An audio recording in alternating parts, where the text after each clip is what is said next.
Módulo 3, Bibliologia. O analfabetismo bíblico da nossa geração é a causa maior de um cristianismo aguado e sem consistência. Hernandes Dias Lopes. A Bíblia foi escrita por 40 diferentes autores que representavam 19 diferentes ocupações: pastores, fazendeiros, pescadores, cobradores de impostos, médicos, reis, etc., que viveram num período em torno de 1.600 anos. São aproximadamente 50 gerações de homens. Os primeiros 39 livros da Bíblia foram escritos em hebraico ao longo de um período em torno de 1.000 anos. Houve um intervalo de 400 anos em que nenhuma escritura foi redigida, exceto livros apócrifos, não autênticos. Depois disto, os últimos 27 livros da Bíblia foram escritos em grego durante um período em torno de 50 anos. A palavra Bíblia vem do grego biblos, que significa livros. Está dividida em duas partes, et e nt.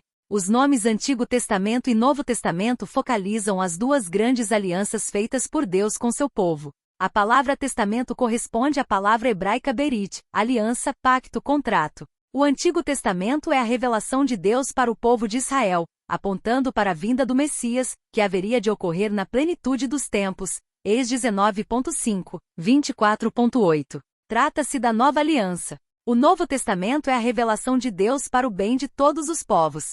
Jesus Cristo, o Messias e Salvador, veio na plenitude dos tempos, e com ele teve início a Igreja, fundada sobre o alicerce do testemunho apostólico, língua em que foi escrito o Antigo Testamento, exceto alguns poucos trechos que foram escritos em aramaico. Grupo de dialetos intimamente relacionados com o hebraico e falados na terra de Israel e em outros países do mundo bíblico. 2 RS 18.26. Estão escritos em aramaico, por exemplo, os seguintes textos bíblicos. Ed 4.8, 6.18, 7 de dezembro de 26. DN 2.4, 7,28, Júnior 10.11. Grego koiné comum. Língua difundida pelo Império de Alexandre o Grande, que viveu de 356 a 323 a.C. Ele conquistou o mundo civilizado desde a Grécia até a Índia. É também conhecido como Alexandre Magno. Deus preparou o cenário para que o NT fosse escrito nessa língua detalhista. O grego koiné era a língua usada por comerciantes, médicos, escritores e políticos. Autógrafo. Texto original escrito por um profeta, apóstolo ou evangelista inspirado pelo Espírito Santo. Hoje não temos mais os autógrafos, somente cópias. Apócrifos. Livros que a Igreja Romana, no Concílio de Trento, 1546, declarou inspirados, embora não fizessem parte do cânon do Et estabelecido pelos judeus de Israel. Isso veio após a Reforma Protestante. Os católicos chamam esses livros de deuterocanônicos, isto é, pertencentes ao segundo cânon. O NT é o conjunto de 27 livros que a Igreja Cristã reconhece como genuínos e inspirados. O cânon do NT é igual para evangélicos e católicos. Os primeiros cristãos que receberam os escritos originais dos apóstolos sabiam quais eram os verdadeiros e providenciaram suas cópias para as outras igrejas. Paulo mandou divulgar suas cartas entre as igrejas, e depois que esta carta tiver sido lida entre vocês, façam com que seja lida também na igreja dos Laodicenses. E vocês, leiam também a carta que vier de Laodiceia, CL 4.15 NAA. Peço com insistência em nome do Senhor, que esta carta seja lida para todos os irmãos, 1 TS 5.27 NAA. Paulo alertou sobre falsificações, que não vos movais facilmente do vosso entendimento, nem vos perturbeis, quer por espírito, quer por palavra, quer por epístola, como de nós, como se o dia de Cristo estivesse já perto. 2 TS 2.2. Paulo recomendou a preservação. Então, irmãos, estai firmes e retende as tradições que vos foram ensinadas, seja por palavra, seja por epístola nossa. 2 TS 2.15. As tradições por palavra a que Paulo se refere, são as tradições que os apóstolos ensinaram, e estão registradas nos diversos livros do NT. Não faz parte da tradição inventada logo após a morte deles, como afirma a Igreja Romana. O apóstolo Pedro confirma que as cartas de Paulo são escrituras. Paulo, falando disto, como em todas as suas epístolas, entre as quais há pontos difíceis de entender, que os indoutos e inconstantes torcem igualmente as outras escrituras, para sua própria perdição. 2p 3.16. Fechamento completo do cânon. Os concílios efetuados pela Igreja de Roma, apenas reconheceram aquilo que já era evidência entre as igrejas fiéis a Cristo. Os concílios expurgaram os escritos falsos por não haver testemunho entre os fiéis e também por conterem informações falsas. A Bíblia não é um produto da Igreja Romana, é pois um produto do Espírito Santo. A Bíblia foi dividida em capítulos pelo bispo católico Stephen Langton entre 1234 e 1242. Os maçoretas dividiram o Antigo Testamento em versículos no século IX. O Novo Testamento foi dividido em versículos por Robert Stephanus em 1551 na Reforma Protestante. 3.1 A autoridade da Bíblia. Evidências da autoridade da Bíblia confirmada. Toda a Escritura é divinamente inspirada e proveitosa para ensinar, para redarguir, para corrigir, para instruir em justiça, para que o homem de Deus seja perfeito e perfeitamente instruído para toda a boa obra. 2 Tim 3.16, 17. Paulo afirma que os seus escritos são mandamentos do Senhor. Se alguém se considera profeta ou espiritual, reconheça que é mandamento do Senhor o que estou escrevendo para vocês. 1 Cor 14.37 NA. Sabendo primeiramente isto, que nenhuma profecia da Escritura é de particular interpretação, porque a profecia nunca foi produzida por vontade de homem algum, mas os homens santos de Deus falaram inspirados pelo Espírito Santo. 2 P 1.20-21. Examinais as Escrituras, porque vós cuidais ter nelas a vida eterna, e são elas que de mim testificam. Jó 5.39. Porque se vocês de fato crescem em Moisés, também creriam em mim, pois ele escreveu a meu respeito. Se porém não creem nos escritos dele, como crerão nas minhas palavras? Jó 5.46,47 NA. Mais evidências da autoridade da Bíblia. A consistência interna, o conteúdo e os efeitos da Escritura. A Bíblia tem muitas variedades, mas uma mensagem uniforme. Ela foi escrita durante um tempo de 1.600 anos, em 3 línguas, por cerca de 40 autores, falando de muitos assuntos. Contudo, a Bíblia tem uma surpreendente unidade e consistência na sua mensagem. Além disso, ela contém muitas coisas que a mente humana nunca poderia ter imaginado. Seu conteúdo surpreende as mentes mais brilhantes. A Bíblia tem transformado países, sociedades e milhões de vidas através da história. A Bíblia é a palavra poderosa de Deus. A Bíblia é inspirada por Deus, inspirada igual, soprada gr teopneustos. Portanto, se é inspirada é inerrante. Se é inerrante, então é infalível. 3.2 A doutrina da Bíblia. Bibliologia é o estudo sistemático do pano de fundo dos livros bíblicos, dentro do qual se deve entender os livros da Bíblia de forma correta. A Bíblia é a revelação escrita do único Deus verdadeiro ao homem. Ela tem por propósito a glorificação do nome de Deus e o anúncio da salvação do homem por meio do sacrifício substitutivo de Jesus Cristo realizado na cruz. Tem sua historicidade comprovada através de sua autoria divina. 2 Tim 3.16, 17, SL 19, Ex 20 das profecias cumpridas, SL 16, 22, Is 42, 45, 53, 61, MQ 5, AG 2, EZ 36, Júnior 33, JL 2 e das descobertas arqueológicas diversas. Concluímos que a mensagem bíblica é historicamente comprovada e tem relevância e valor histórico. Sobre a inspiração das Escrituras, campo da apologéticas, importante na formação do nosso conceito acerca das Escrituras como um todo. Apresentamos a seguir algumas razões para a fé na inspiração bíblica. 1. Unidade interna. Há uma unidade de propósito e programa marcante, evidenciando a atuação de uma mente única, a mente de Deus. 2. Epistemologia logicamente defensível. De todas as religiões universais, só judaico-cristã oferece uma ciência do conhecimento religioso logicamente defensível. Nenhuma proposta de salvação é tão clara e incisiva quanto a da Bíblia. Os textos bíblicos exigem a exclusividade de Deus e de sua revelação. A pessoa de Deus e a revelação que faz de si mesmo são inegociáveis. A pesquisa científica não pode chegar a Deus sem a revelação. O conhecimento de Deus é revelado, MT 16, SL 19, e não deduzido pura e simplesmente da observação empírica das leis da natureza. A Bíblia é a revelação escrita, especial, de Deus. Revelação divina em linguagem humana para que o homem possa conhecer a Deus. 3. O cumprimento de suas profecias e a clareza de suas proposições historicamente colocadas. Os demais livros religiosos estão salpicados de inconsistências, inexatidões e incoerências históricas. Por ex. O livro de Moroni, o Corão. 4. A transformação de vidas. Através da Bíblia, Deus tem transformado vidas de forma real, clara e definitiva. O que pode mudar a personalidade? A conversão cristã é uma incógnita para a psicologia. A própria Bíblia reivindica sua infalibilidade. A MT 5.18. A inspiração abrange mais que pensamentos e palavras individuais. BJ 10.35. Falhar igual invalidado, colocado de lado, ignorado. C2TM 3.16. Toda a escritura é inspirada, todo et e nt. D2P 3.16. Pedro considera os escritos de Paulo inspirados por Deus. IHB 1.12. Os profetas do et falaram movidos por Deus. F. 1P 1.10. 11. A intenção de Deus ultrapassa até mesmo o entendimento dos autores humanos. G2P 1.21. Movidos igual levados adiante como um navio é levado pelo vento. H. Is 8.20. A palavra escrita é superior a pretensas manifestações espirituais reveladoras. Confronte com 1Co14.36. ISL 19. A lei, escrita, é perfeita. A Bíblia é infalível quanto à sua verdade, e final quanto à sua autoridade. Archer Jr. P. 23.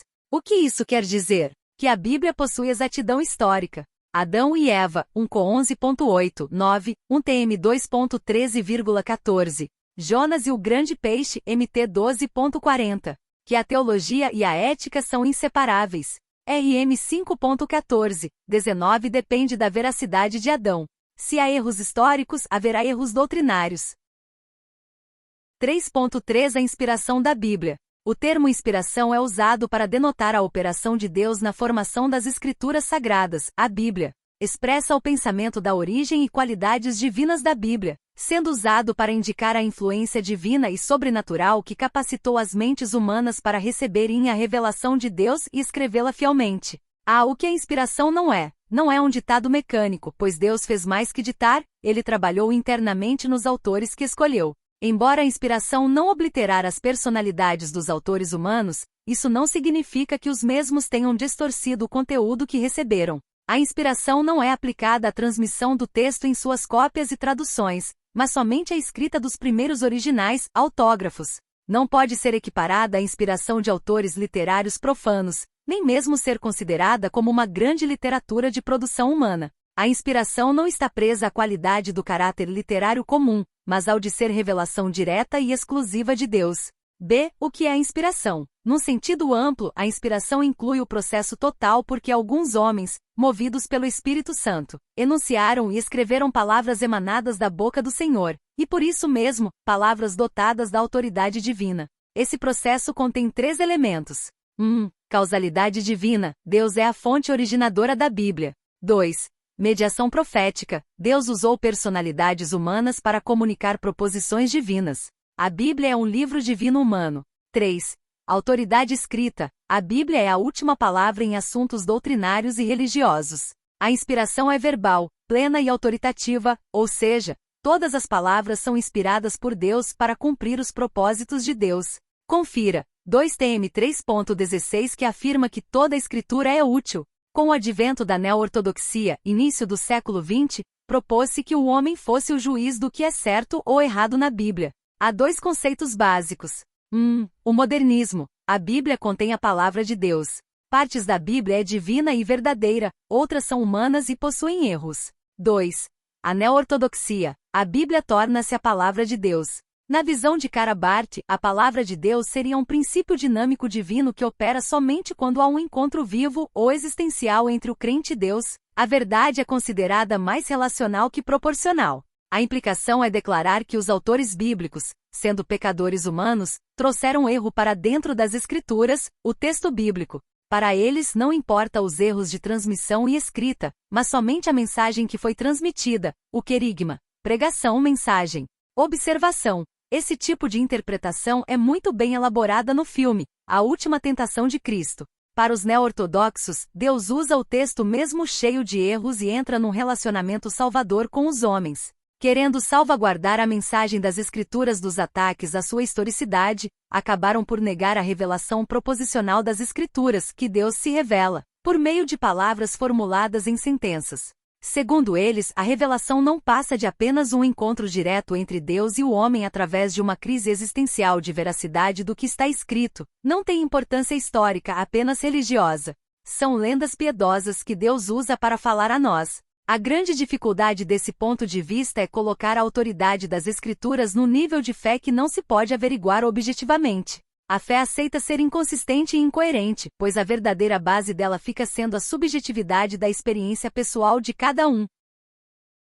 3.4 O Antigo Testamento. A Bíblia é a palavra de Deus. Ele falou e fala através dos livros que ele mandou escrever. Todos os livros da Bíblia são divididos em capítulos e versículos, por exemplo, Et 2.1.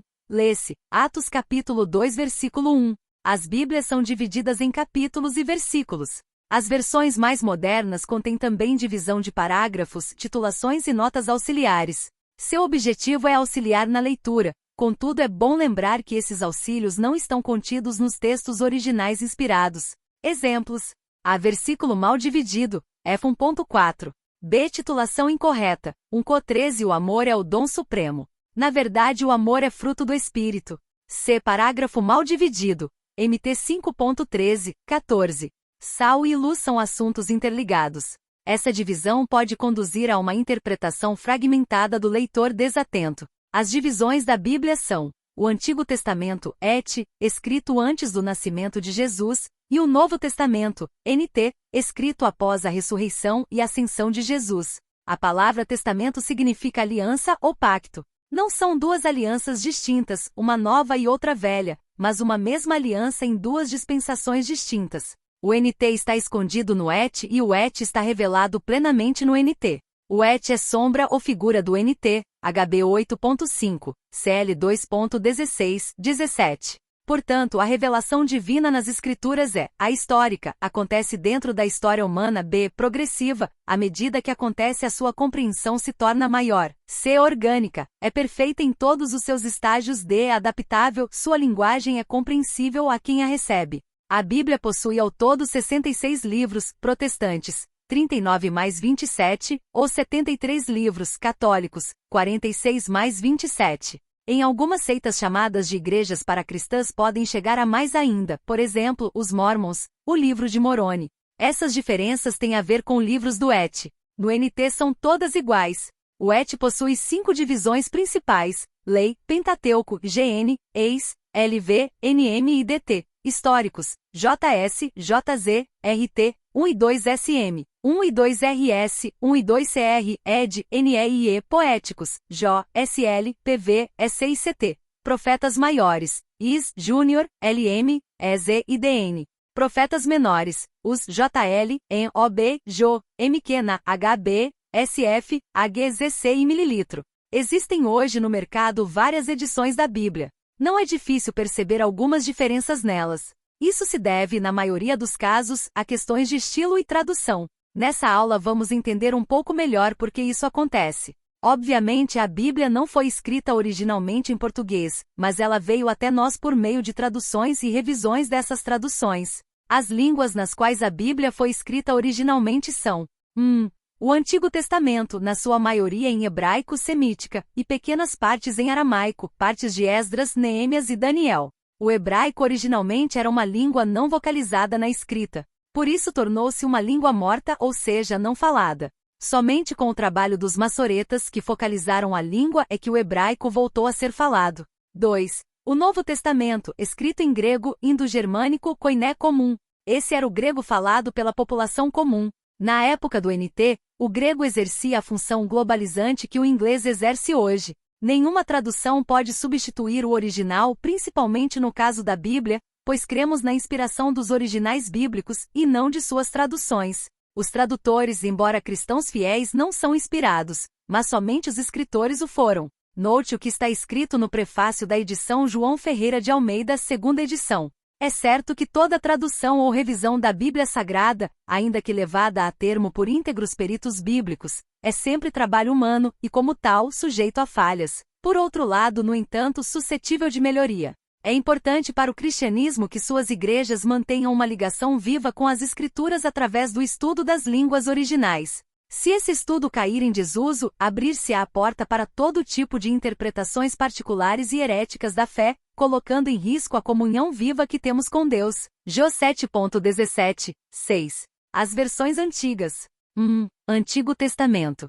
A Septuaginta, LXX, a mais importante tradução grega do Et, datada de cerca de 250 a.C., é a base da tradução da Vulgata Latina de Jerônimo. Contém os livros apócrifos ou deuterocanônicos. B. Versão de Áquila, segundo século depois de Cristo, feita para substituir a LXX, mais usada pelos cristãos.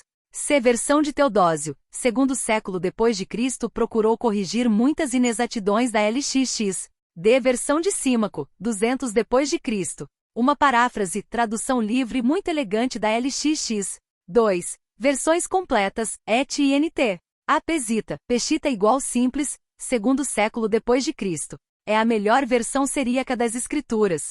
B. Vulgata Latina, traduzida por Jerônimo, 383, 405 depois de Cristo. Feita para substituir as versões latinas anteriores que eram baseadas somente na LXX. Jerônimo traduziu direto do hebraico, usando o texto massorético, TM, mas inclui os deuterocanônicos que não tem no TM. As versões em português mais conhecidas são A. Figueiredo, produzida por Antônio Pereira de Figueiredo a partir da Vulgata, usada pelos católicos. B. Bíblia de Jerusalém, versão católica com notas.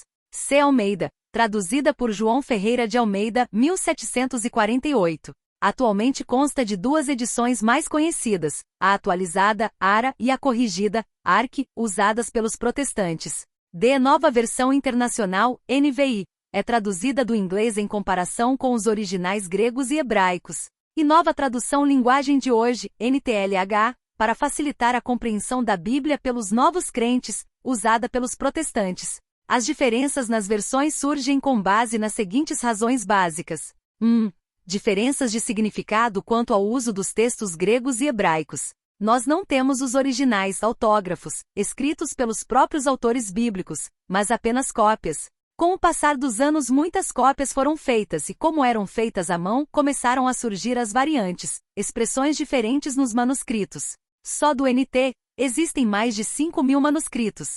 Esses manuscritos foram estudados e catalogados, produzindo alguns textos completos que são utilizados para a tradução. Exemplos: a LXX, o TM para o ET. O texto recebido, o Receptus, o texto do Vaticano, o texto majoritário bizantino. Lembre-se de que, embora haja diferenças nos manuscritos, elas não atingem nenhuma doutrina básica das Escrituras. B. Muitos manuscritos continuam sendo achados e catalogados para estudo, por exemplo, o Códice Alepo, encontrado em 1947 na Síria. Os manuscritos do Mar Morto, cerca de 200 manuscritos hebraicos encontrados em Israel de 1948 a 1956. 2. Diferenças de significados em virtude de ambiguidades. Existem palavras que podem ter mais de um significado, ambíguas. Na tradução da Bíblia isso também acontece e geram algumas diferenças. Nesses casos, um estudo mais detalhado do contexto ajuda a resolver a melhor tradução. Excelência, os pais das crianças chegaram.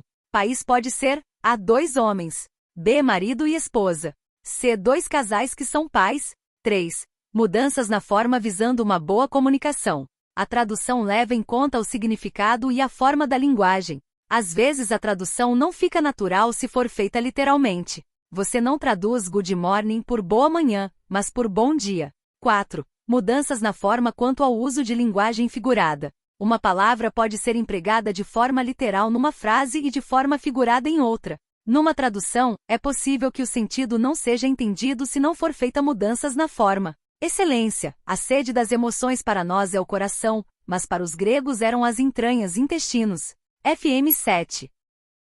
5. Mudança na forma para tornar mais claro o significado. Uma Bíblia diz, 15 estádios, outra, 3 km, João 11.18. Isso se aplica principalmente a pesos e medidas desconhecidas ou não usadas por nós hoje. É a mesma questão entre usar quilômetros Brasil e milhas Estados Unidos para medir a velocidade dos carros.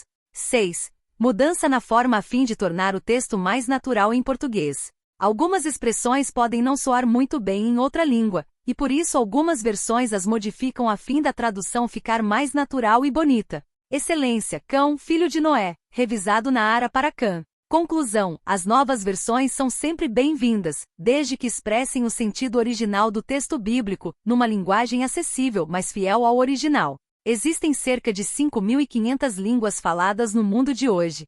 Cerca de 260 têm a Bíblia completa. 300 têm somente o NT. Aproximadamente 1.000 têm apenas porções traduzidas e cerca de 3.000 a 3.200 não têm nada da Bíblia em sua língua. A teologia do Antigo Testamento é um estudo rico e gratificante sobre o que Deus revelou de si mesmo, seu caráter, seus atributos. O Antigo Testamento centra-se principalmente no relacionamento de Deus com os judeus, começando com o chamado de Abraão em Gênesis 12, a família dos hebreus. Ele escolheu Israel e fez uma aliança com eles, culminando com a vinda do Messias para nos salvar de nossos pecados.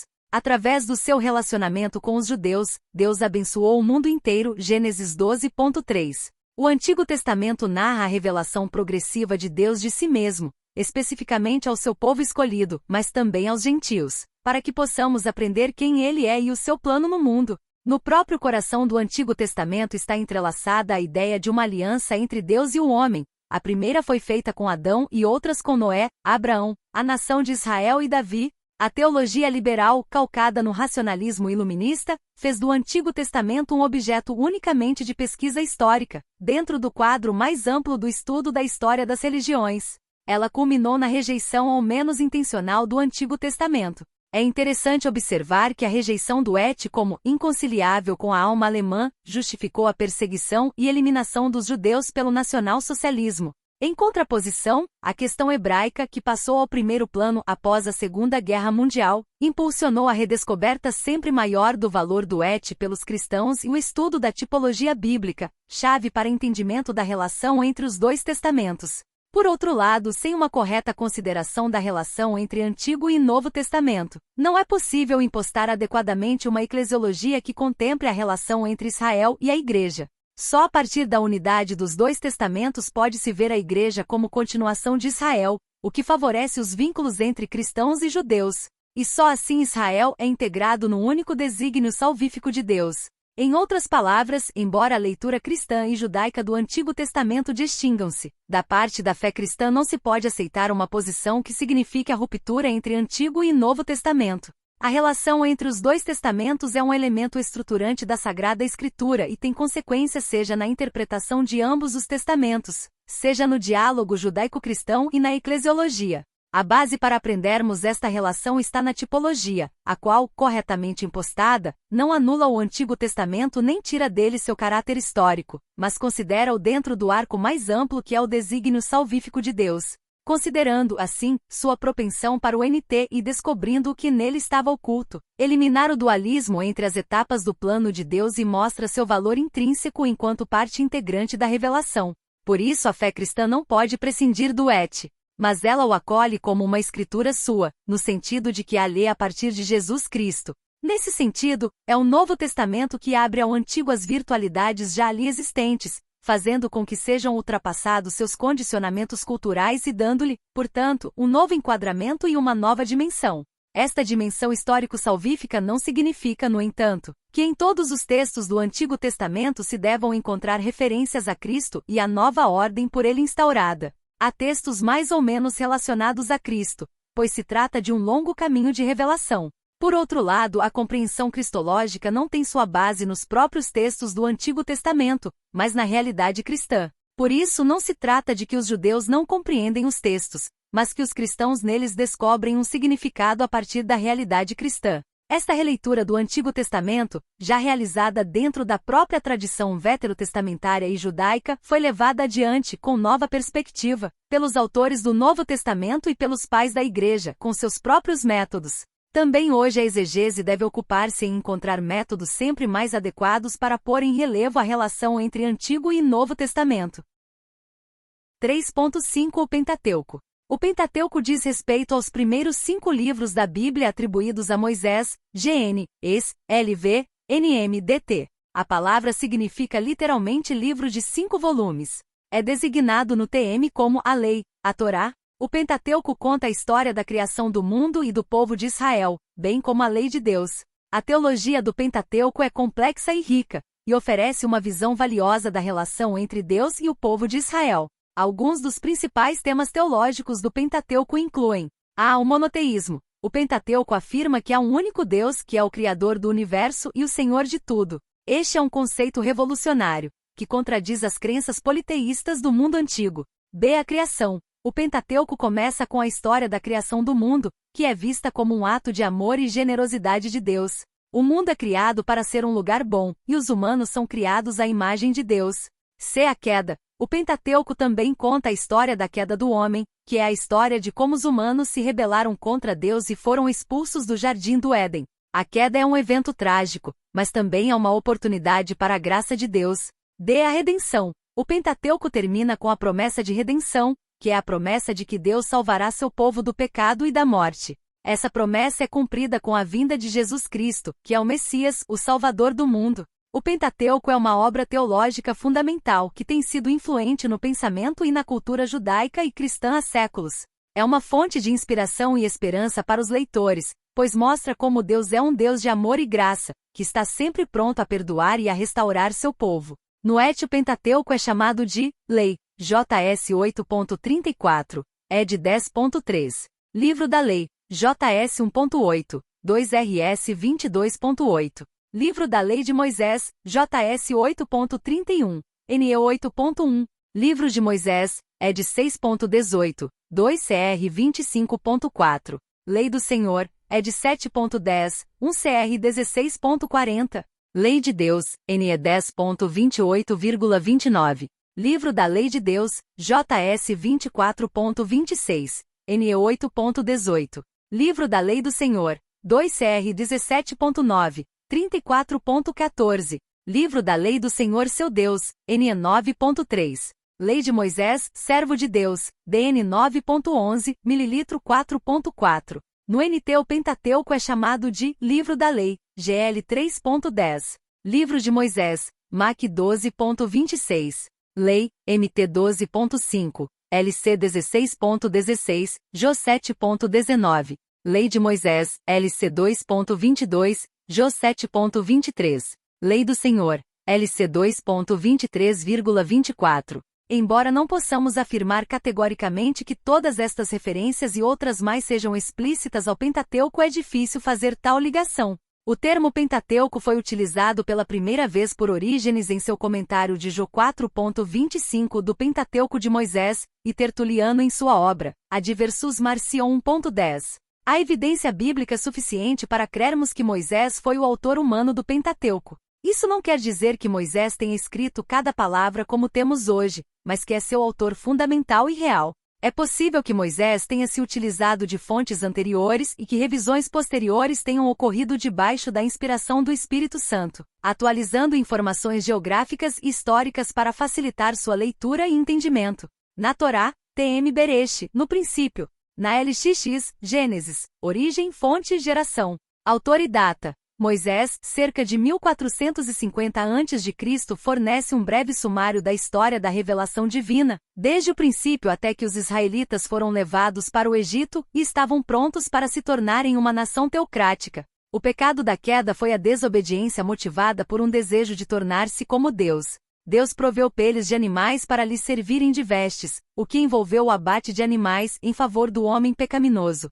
Gênesis é o princípio de tudo, como se pode ver. Caim, o primeiro homicida. Lameque, o primeiro polígamo. Enos começa-se a invocar a Deus, oração. Enoque foi arrebatado. Jubal, invenção da música através de instrumentos musicais. Antes do dilúvio, a medida da arca. Tomando o côvado como 46 centímetros igual a 137 m, comprimento 22,5 metros, largura, e 13,5 metros, altura. Deslocamento de água de 50.000 toneladas. Um novo começo. Terminado o dilúvio, começam as oferendas sacrificiais. Deus estabelece a pena de morte para o homicídio e estabeleceu o arco-íris como promessa de mais destruir a terra com dilúvio. Destaque para a construção da Torre de Babel, quando Deus confundiu as línguas para que o povo se dispersasse pelo mundo. Quanto à distribuição dos povos, no Pentateuco aparece sem região do Golfo Pérsico, Cão, África e Palestina. Costa do Mar Mediterrâneo, Jafé, Europa e Ásia. A lição que aprendemos desse período é que a corrupção do pecado se espalhou e contaminou a todos de forma crescente. Portanto, o que chama mais atenção é a era patriarcal, com a narrativa desse período está contida em Gênesis 12:50. Novas descobertas arqueológicas, Mari Nuzi e Ugarit, têm trazido luz para esse período. O mundo patriarcal está identificado com o crescente fértil Mesopotâmia, Palestina e Egito. Sua história está associada aos desenvolvimentos dos sumérios e acadianos na Mesopotâmia e dos egípcios no Egito. 4 personagens bíblicos recebem destaque: Abraão, Isaque, Jacó e José. A vida de Abraão tem 3 fases distintas: a partida de Ur e estabelecimento em Canaã, 12.1, 14.24b, espera do filho prometido, 15.1, 22.24c, provimento para sua posteridade, 23.1, 25.18. A vida de Isaque se mistura ao relato da vida de Jacó, 25.19, 35.29. A vida de Jacó. Jacó adquire de Esaú a primogenitura, GN. 25b, Jacó rouba a bênção de Esaú, Gênesis 27, c. Jacó e Labão, Gênesis 28, 32, Jacó retorna a Canaã, 32, 35. Os filhos de Jacó, Gênesis 35.23, 26, Ruben, Simeão, Levi, Judá, Issacar e Zebulon. Filhos de Lia, Gade e Asser, filhos de Zilpa, serva de Lia, José e Benjamim, filhos de Raquel, Dan e Naftali, filhos de Bila, serva de Raquel. O livro de Gênesis questiona: A. O ateísmo, existe um Deus que é criador de tudo. B. O panteísmo, Deus, embora imanente e presente na criação, é transcendente a ela, é separado da criação. Deus não é a criação, a natureza. C. O politeísmo, existe apenas um Deus que é o Senhor, YHWH. D. O deísmo, esse Deus intervém na história da sua criação e a governa. E o materialismo, Deus não é a matéria, mas o seu criador, creatio ex nihilo, criação do nada. A queda do homem explica: A. A miséria do homem. B. O vazio existencial do homem. Quem sou? De onde vim? Para onde vou? C. Perdição e corrupção humana. D. A existência da morte. 3.6 Os livros históricos. Os livros históricos compreendem 12 livros que vão de Josué a Ester. A organização na Bíblia hebraica segue uma linha diferente. Diferem do Pentateuco quanto à sua ênfase. O Pentateuco traça a história redentora da criação à morte de Moisés, destacando a aliança da lei e os alicerces legislativos de Israel como povo da aliança. Os livros históricos, por outro lado, demonstram o movimento histórico de Israel na Palestina na sua obediência ou não à lei e à aliança divina. A teologia dos livros históricos do Antigo Testamento é complexa e rica, e oferece uma visão valiosa da relação entre Deus e o povo de Israel. Alguns dos principais temas teológicos dos livros históricos incluem: a soberania de Deus. Os livros históricos mostram como Deus é soberano sobre todas as coisas, e que ele controla o curso da história. Mesmo quando o povo de Israel se afasta de Deus, ele ainda é fiel a eles e os usa para cumprir seus propósitos. B. A graça de Deus. Os livros históricos também mostram como Deus é cheio de graça e misericórdia. Mesmo quando o povo de Israel peça, Deus sempre está disposto a perdoá-los e restaurá-los. C. O amor de Deus. Os livros históricos revelam o grande amor de Deus pelo povo de Israel. Deus escolheu Israel para ser seu povo, e ele sempre esteve presente com eles, mesmo nos momentos mais difíceis. D. A responsabilidade do povo de Israel. Os livros históricos mostram como o povo de Israel foi chamado para ser uma luz para as nações. Deus deu a Israel sua lei, e ele esperava que eles vivessem de acordo com essa lei e fossem uma bênção para o mundo. E a promessa de Deus. Os livros históricos terminam com uma promessa de Deus de que ele enviaria um Messias, que seria o Salvador do seu povo. Esta promessa foi cumprida com a vinda de Jesus Cristo, que é o Filho de Deus e o Salvador do mundo. Os livros históricos do Antigo Testamento são uma fonte valiosa de conhecimento sobre a história do povo de Israel, sua cultura, sua religião e sua relação com Deus. Eles também são uma fonte de inspiração e esperança para os leitores, pois mostram como Deus sempre esteve presente com seu povo, mesmo nos momentos mais difíceis. Josué, Juízes, 1 e 2 Samuel, 1 e 2 Reis, os profetas anteriores, primeiros profetas. Essa designação é feita para contrastar com os profetas posteriores, Isaías, Jeremias, Ezequiel e os 12 profetas menores. O termo não se refere a uma cronologia histórica, mas simplesmente ao seu lugar no cânon. Enfatiza o fato de que apresentam uma história religiosa, ou com um objetivo religioso. Eles contêm dados históricos escolhidos numa perspectiva profética. O elemento histórico está sempre ligado à mensagem espiritual. Os primeiros profetas são históricos, os últimos são exortativos, os profetas anteriores enfatizam o assentamento em Canaã e a monarquia, os profetas posteriores enfatizam os séculos finais dos 2 reinos, especialmente Judá. A diferença fundamental entre ambos está no fato de os anteriores serem constituídos de narrativas. Esdras, Neemias, Ester, 1 e 2 Crônicas, os escritos. Ruth é contada entre os 5 rolos. Os livros históricos têm em sua maioria autoria anônima, porém certamente foram compilados por Josué, Samuel, Jeremias e Esdras. Também havia cronistas que eram oficialmente encarregados de relatar os fatos históricos para registro oficial, além do que, há outros escritores que narraram histórias específicas. Davi, Samuel, Natã e Gade, 1 Cr 29.29.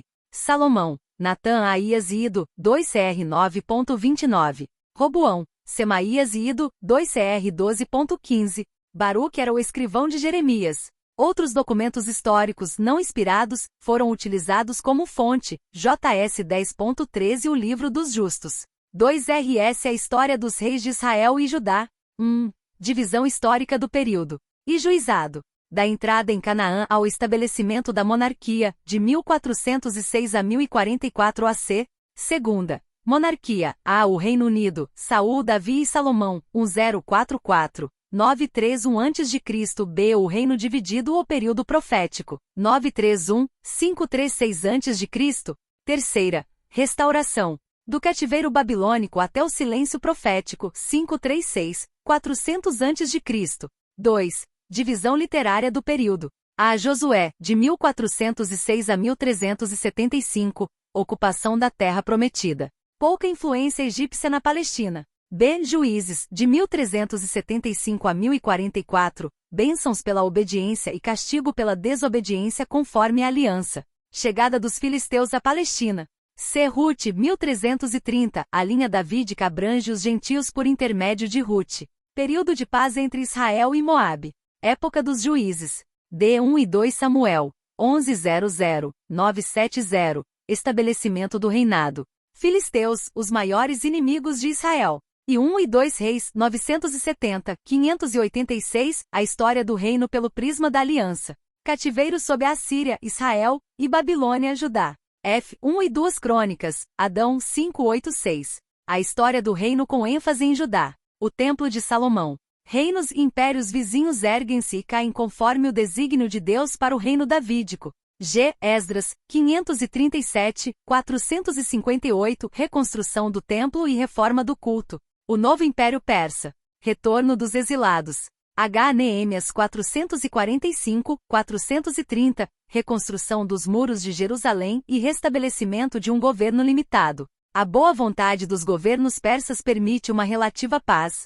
E Ester, 483, 473, Deus é providente para com seu povo mesmo longe da terra prometida. A Pérsia governa da Índia ao Helesponto. O livro de Josué, nome, autoria e data, Yeshua Josué, Deus é salvação. LXX Josué. Provavelmente foi escrito pelo próprio Josué, JS 24.26. Entre 1406 e 1380 a.C. Esboço básico. 1. Preparação. 3. Travessia do Jordão. 5. Circuncisão, renovação da aliança. 6. Centro. 10. Sul. 11. Norte. 13. Herança das tribos. 20. Cidades de refúgio. 22. Despedida de Josué. Palavra-chave, redenção, verso-chave JS 1.2. Teologia do livro de Josué. 1. A fidelidade de Deus. Deus sempre cumpre as suas promessas, apesar dos nossos pecados. 21.45. Ele também nos dá a vitória e ela é pela fé somente. 2. A santidade de Deus. Deus castiga a iniquidade dos cananeus através de Israel, mas também exige santidade de seu povo para executar a sua vontade. Capítulo 7 O pecado de Acã. 3. A salvação de Deus. Josué significa Jeová é salvação. Ele é um tipo de Cristo no Et, no sentido que levou o povo de Deus ao descanso da terra prometida. Confronte com HB 3.7, 4.11. O livro de Juízes. Nome, autoria e data. Shofetim, juízes, julgadores, líderes executivos. Embora sua autoria seja desconhecida, a maioria dos estudiosos acredita em Samuel. Escrito por volta de 1000 a.C., abrange o período que vai da morte de Josué ao estabelecimento do juizado de Samuel, 1380, 1060 a.C. O tema é opressão e livramento. 7 apostasias, 7 opressões e 7 livramentos. O livro narra os fracassos de Israel por causa da transigência, conformação, Verso-chave, 17.6 ou 21.25. Naqueles dias, não havia rei em Israel, cada um fazia o que achava mais certo. NAA. O perfil dos juízes, 1.26-31. Deus escolheu aquelas coisas que não são para reduzir a nada as que são. Mas o Senhor, 3.10, 6 de novembro de 34, 11.29, 14.19. Eude canhoto. Sangar arma, insignificante, queixo de boi.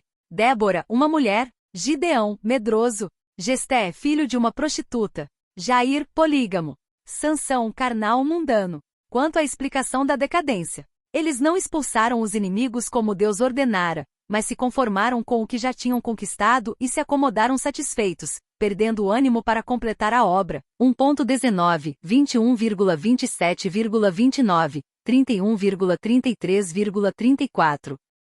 Teologia de Juízes. 1. Deus é justo. Uma nação que abandona o Senhor, rebaixa e compromete os seus padrões, não pode esperar a bênção de Deus. 2. Deus é soberano. Ele não depende do poder humano para atuar, mas humilha-o utilizando-se de instrumentos desprezíveis a seus olhos. A vitória é sempre de Deus no final. 3. Deus é magnânimo e cheio de graça. A paciência de Deus e a maravilhosa possibilidade de um novo começo, mediante sua graça, faz ressoar uma nota alegre neste livro. 4. A fé é importante. Os juízes não tinham grandezas morais que nos inspiraram, mas notamos que há neles um tipo de fé que coopera com Deus, através da qual ele revela o seu poder. HB 11.32,33. O livro de Ruth.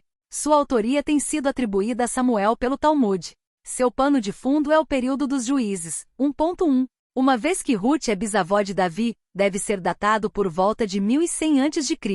Está contado entre os 5 rolos. É lido anualmente em Israel durante a festa de Pentecostes, junho. O objetivo de Ruth é explicar a introdução de sangue gentil na linhagem do rei Davi e mostrar a providência de Deus na vida daqueles que confiam nele. Verso-chave. 1.16. O livro mostra de forma muito bela como Deus age nos bastidores mais comuns de nossas vidas: fome, gravidez, a lei, não precisando se utilizar somente de atos sobrenaturais através das mensagens. 1. As circunstâncias não criam e nem destroem os crentes. 2. A fé é o segredo ou teste do verdadeiro discípulo. 3. A pessoa que confia em Deus torna-se um instrumento nas suas mãos. A teologia do livro de Ruth. 1. Deus acolhe não-israelitas na aliança. Ruth é a moabita. 2. A benevolência é o estilo de vida correto para o povo de Deus. Ruth nos mostra de modo prático o que o estilo de vida exige: benevolência, dispor-se a ir além da obrigação. 3. Deus é providente e sempre cumpre seus decretos. A linhagem real de Davi e a linhagem do Messias. 4. O parente redentor, Goel, como tipo ou prenúncio do Messias. 3.7 A poesia hebraica. A poesia tem sido bem definida como a linguagem da emoção. A poesia hebraica trata quase exclusivamente da grande questão da relação do homem com Deus. Culpa, condenação, castigo, perdão, redenção, arrependimento são os temas inspiradores desta poesia nascida no céu. Nas escrituras hebraicas são encontrados 3 tipos de poesia. 1. A do livro de Jó e dos Cânticos de Salomão, que é dramática. 2. A do livro dos Salmos, que é lírica. E 3. A do livro de Eclesiastes, que é didática e sentenciosa. A poesia hebraica não tem nada parecido com a das nações ocidentais. Não tem nem métrica nem rima. Sua grande peculiaridade consiste na correspondência mútua de frases ou cláusulas, chamadas paralelismo ou rima do pensamento. Vários tipos deste paralelismo têm sido destacados. 1. Paralelismo sinônimo ou cognato, onde a mesma ideia é repetida nas mesmas palavras. SL 93.3, 94.1, PV 6.2 ou em palavras diferentes. SL 22, 23, 28, 114, etc. Ou onde ela é expressa de forma positiva em uma sentença e de forma negativa na outra. SL 40.12, PV 6.26. Ou onde a mesma ideia é expressa em 3 sentenças sucessivas. SL 40.15-16. Ou em um paralelismo duplo. As primeira e segunda sentenças correspondentes à terceira e à quarta. IS 9.1, 61.10, 11, 2. Paralelismo antitético, onde a ideia da segunda sentença é o inverso daquela da primeira. SL 20 horas e 8, 27.6, 7, 34.11, 37.9,17,21 e 22. Esta é a forma comum da poesia gnômica ou proverbial. Confira, PV 10, 15, 3.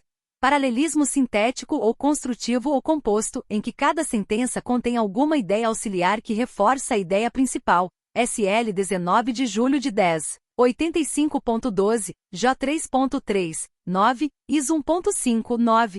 4. Paralelismo introvertido em que de 4 sentenças a primeira responde à quarta e a segunda à terceira. SL 135.15, 18, PV 23.15, 16, ou onde a segunda linha inverte a ordem das palavras na primeira. SL 86.2. A poesia hebraica às vezes assume outras formas além dessas. Um arranjo alfabético é algumas vezes adotado com o propósito de conectar sentenças ou cláusulas. Assim, a seguir, as palavras iniciais dos respectivos versos começam com as letras do alfabeto em ordem. PV 31 de outubro de 31, LM 1, 2, 3, 4, SL 25, 34, 37, 145. O SL 119 tem uma letra do alfabeto em sequência regular começando cada oitavo versículo. 2. A repetição do mesmo versículo ou de alguma expressão enfática em intervalos. SL 42, 107, onde o refrão está nos versos 8,15,21,31. Confronte com IS 9.8, 10.4, Amós 1.3,6,9,11,13, 2.1,46. 3. Gradação em que o pensamento de um verso é retomado em outro. SL 121. Várias odes de grande beleza poética são encontradas nos livros históricos do Et, como a Canção de Moisés, Eis 15, a Canção de Débora, JZ 5 de Ana, 1 SM2 de Ezequias, IS 38.9 20 de Abacuque, HB 3, e Canção do Arco de Davi, 2 SM 1.19 27. 3.8 Poesia e Profecia.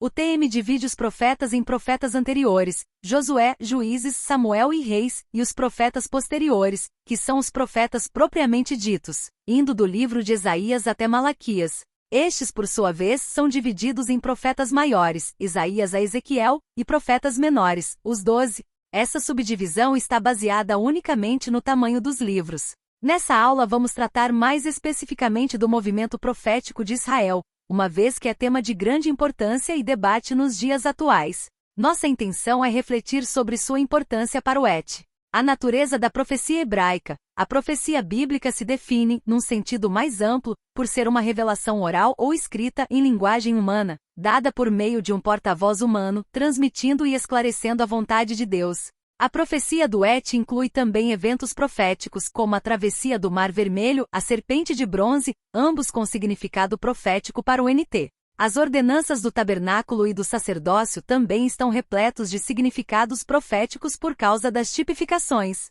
Num sentido mais específico, o termo é utilizado para referir-se aos discursos de homens especialmente escolhidos e ungidos para ocupar o ofício profético 20. Contudo, é preciso deixar claro que nem todos os profetas do Et foram escritores. Os escritos proféticos que temos são aqueles que o Espírito Santo preservou por causa de suas implicações para o futuro, em relação àquela época e também com relação à nossa época. A natureza do ofício profético. A principal responsabilidade dos profetas no Et era anunciar a vontade de Deus comunicada na sua revelação.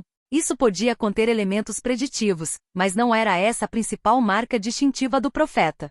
Seu ministério tinha notadamente um caráter reformador, abandonar o pecado e retornar à obediência ao pacto da lei. 3 termos estão ligados ao profetismo do Et. Nabi profeta, pessoa chamada. Geralmente o profeta desse tipo fazia parte de um grupo de profetas. Re é um particípio ativo do verbo ver traduzido por vidente. O vidente costumava andar sozinho. O termo é usado 10 vezes, sendo 6 aplicadas a Samuel. Oze é um particípio ativo de outro verbo que significa ver. É traduzido ou por profeta ou por vidente. Esse termo é aplicado a Gade, e geralmente associado com o rei, exceto 2 Cr 29.30. O profeta também podia ser chamado de homem de Deus e Elohim, ressaltando o grau de intimidade do profeta com Deus. Uma passagem importante na definição desses termos é um SM 9.9, onde é dito claramente que houve mudança no uso dos termos profeta e vidente. São 4 elementos principais da função da profecia hebraica. 1.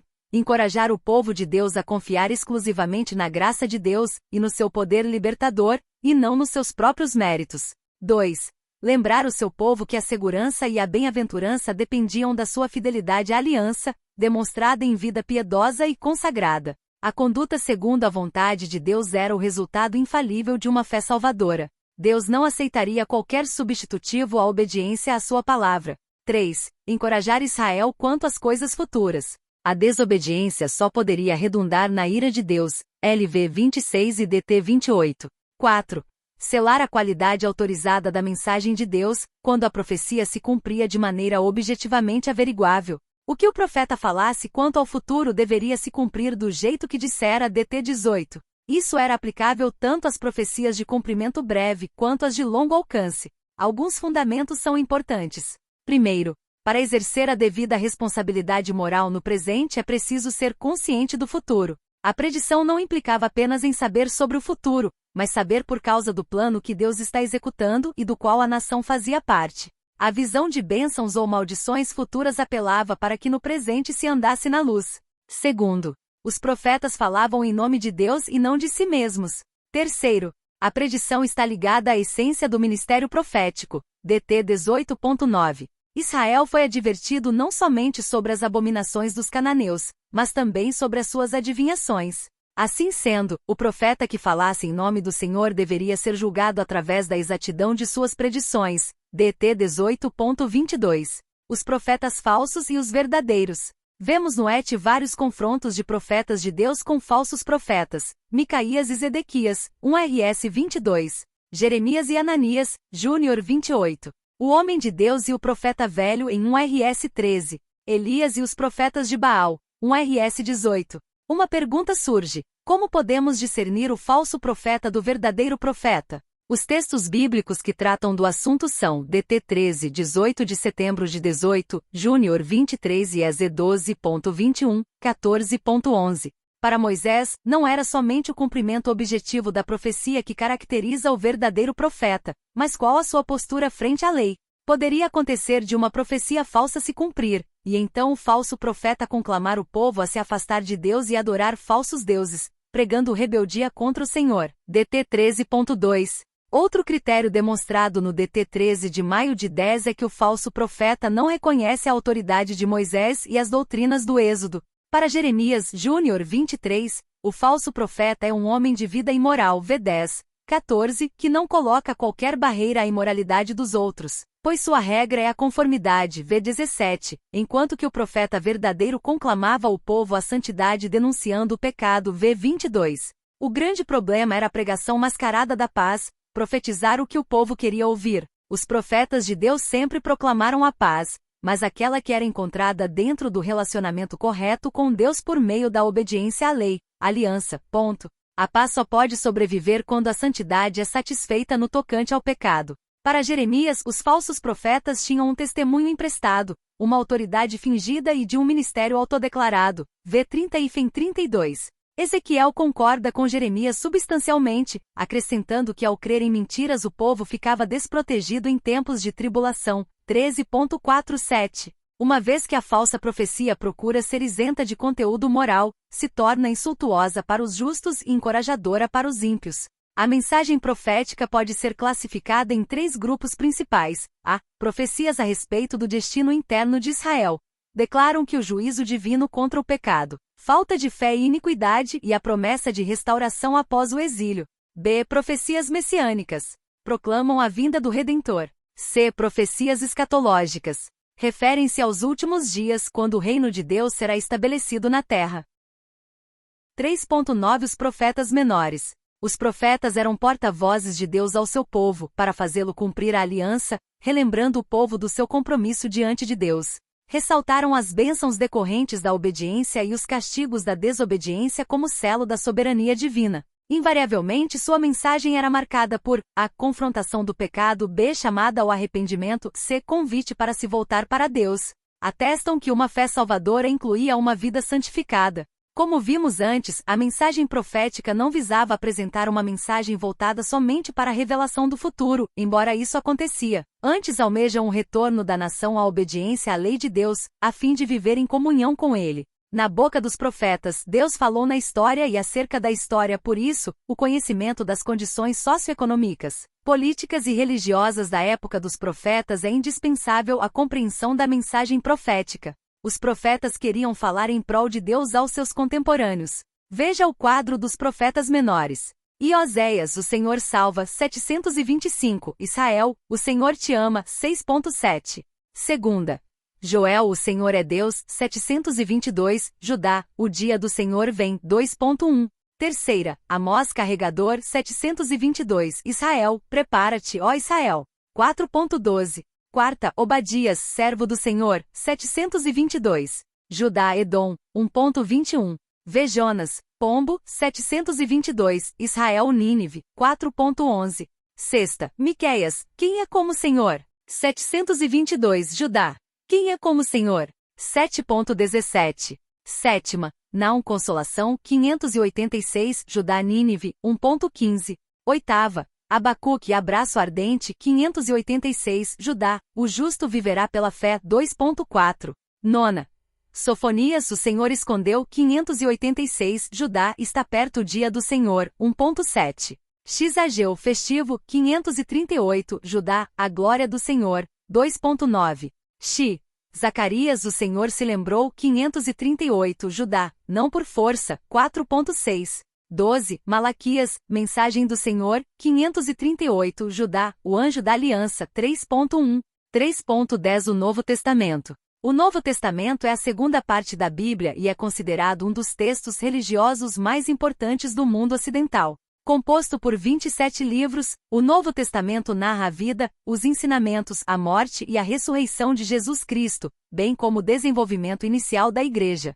É dividido em 4 seções principais: os Evangelhos, os Atos dos Apóstolos, as Epístolas ou Cartas e o Apocalipse. Os 4 Evangelhos, Mateus, Marcos, Lucas e João, são as narrativas principais da vida de Jesus, cada um com sua perspectiva e ênfase distinta. Eles apresentaram os ensinamentos, os milagres e a paixão de Cristo, culminando em sua morte sacrificial e ressurreição. Após os Evangelhos, temos os Atos dos Apóstolos, que descrevem a tendência do cristianismo após a ascensão de Jesus, especialmente através dos ensinamentos e ações dos apóstolos como Pedro e Paulo. É um registro histórico que mostra o crescimento da Igreja primitiva e sua disseminação em diferentes regiões. As epístolas ou cartas constituem uma parte significativa do Novo Testamento. Elas foram escritas por apóstolos como Paulo, Pedro, Tiago e João, entre outros, e foram endereçadas a comunidades cristãs específicas ou individuais. Essas cartas fornecem orientações sobre doutrina, ética e vida cristã, além de tratar de questões específicas enfrentadas pelas comunidades da época. Por fim, temos o livro do Apocalipse, escrito por João, que é uma obra apocalíptica e acompanhada. Ele descreve visões proféticas e observadas sobre o fim dos tempos, a batalha entre o bem e o mal e a vitória final de Deus. O Apocalipse é conhecido por suas imagens vívidas e temáticas profundas. Em conjunto, os livros do Novo Testamento fornecem uma visão abrangente dos ensinamentos de Jesus, do desenvolvimento da Igreja primitiva e das instruções morais e éticas para os seguidores de Cristo. Esses textos têm sido fundamentais para a fé cristã ao longo dos séculos, influenciando a teologia e a ética. Eis a cronologia. 6 A.C. Nascimento de João Batista. 4 a.C. Morte de Herodes. 5 a.C. Nascimento de Jesus Cristo. 0. 28 Início do ministério público de Cristo. 30 Crucificação. 36 Morte de Estevão. Conversão de Paulo. 42 O Evangelho chega a Antioquia. 48. 49 Primeira viagem missionária de Paulo. 50 Concílio de Jerusalém. 54 Paulo em Éfeso. 64 Viagem de Paulo à Espanha. Martírio de Paulo. 68 Martírio de Paulo. Morte de Nero. 70 Destruição de Jerusalém. 90 Sem Evangelho de João. 96 Apocalipse de João. 3.11 O contexto da Terra Prometida. A Judéia era governada por procuradores romanos, mas assuntos internos eram resolvidos pelo Sinédrio, que era o mais alto tribunal judaico durante o período da dominação helenística e romana sobre a Palestina. Segundo o Talmud, formavam um concílio de 71 sábios, cuja função principal era interpretar a lei judaica. Com algumas tarefas políticas e judiciais, foi composto inicialmente, durante a dominação persa, por sacerdotes aristocratas, mais tarde pelos saduceus, e alguns influentes fariseus. Et 23 de janeiro de 10. Os escribas vieram eventualmente a tomar parte devido à sua influência. O sinédrio era presidido por um sumo sacerdote. No tempo do NT era composto pelos principais dos sacerdotes, membros das famílias aristocráticas, dentre os quais o sumo sacerdote em exercício poderia ser escolhido, pelos escribas, homens versados na lei de Moisés e na interpretação oral da mesma, e pelos anciãos. O NT menciona o nome de alguns membros do sinédrio, como Nicodemos, José de Arimateia, Gamaliel, e alguns sumos sacerdotes como Ananias, Caifás e Anás. O sinédrio sobreviveu até o século V. Os partidos político-religiosos da Palestina. Havia dois mais importantes, os fariseus e os saduceus, e outros de menor expressão como os essênios, os zelotes, os sadoquitas e os herodianos. Os fariseus, os separados, era o partido mais influente e mais numeroso. A esta classe pertencia a maioria dos escribas, intérpretes profissionais da lei. Os fariseus eram severos na interpretação e cumprimento da lei de Moisés, e hostis às influências estrangeiras. Os fariseus, diferentemente dos saduceus, criam na ressurreição, MT 22.23, e em anjos, Et 23.8. Embora não ocupassem posições de maior autoridade como os saduceus, tinham o povo do seu lado, e por isso, na prática, tinham mais poder do que estes. Os saduceus, diz Adiquim, justos em hebraico, eram a aristocracia rica, que ocupava as posições de autoridade secular. De suas fileiras eram escolhidos os sumos sacerdotes. Abertos à helenização, aceitavam a lei de Moisés, mas favoreciam uma interpretação mais frouxa da mesma, rejeitando as tradições dos escribas. Não acreditavam na providência de Deus, milagres, nem na imortalidade nem na existência dos anjos. Seus essênios não são mencionados no NT. Sua existência ficou comprovada com a descoberta em 1947 dos manuscritos do Mar Morto. O nome essênio vem de uma palavra hebraica que significa pio santo. Praticavam um ascetismo e isolamento rigorosos, e se dedicavam a reproduzir os escritos do Velho Testamento e a fazer seus próprios comentários dos mesmos. Os zelotes representavam o partido de extrema esquerda dos fariseus. Estavam mais interessados na política do que na religião, buscando a independência e autonomia da nação mais do que qualquer outra coisa. Segundo Joséfo, Antiguidades 18 horas e 1, seu fundador foi Judas de Gamala, Judas, o Galileu et 5.37, que incitou os judeus a rebelar-se contra o império quando do censo para fins tributários em 6 a.C., feito por Quirino, governador da Síria. Foram eles, até certo ponto, que precipitaram a Guerra Civil de 66 d.C., que resultou na destruição de Jerusalém. Eram fanáticos e sua facção mais extrema eram os sicários. O NT os menciona em LC 6.15, Et 1.13. E os Sadoquitas, esse partido teve início mais de um século antes de Cristo, nos círculos do sacerdócio judaico, através de um movimento reformista que visava avivamento religioso e correção das irregularidades no culto do templo. Eram chamados os filhos de Zadok. Messianistas fervorosos aceitavam somente a palavra escrita, lei, profeta e escritos, rejeitando a tradição oral dos rabis. É possível que muitos dos sacerdotes mencionados em Et 6 horas e 7 tenham sido Zadoquitas. Os herodianos eram um partido quase que puramente político.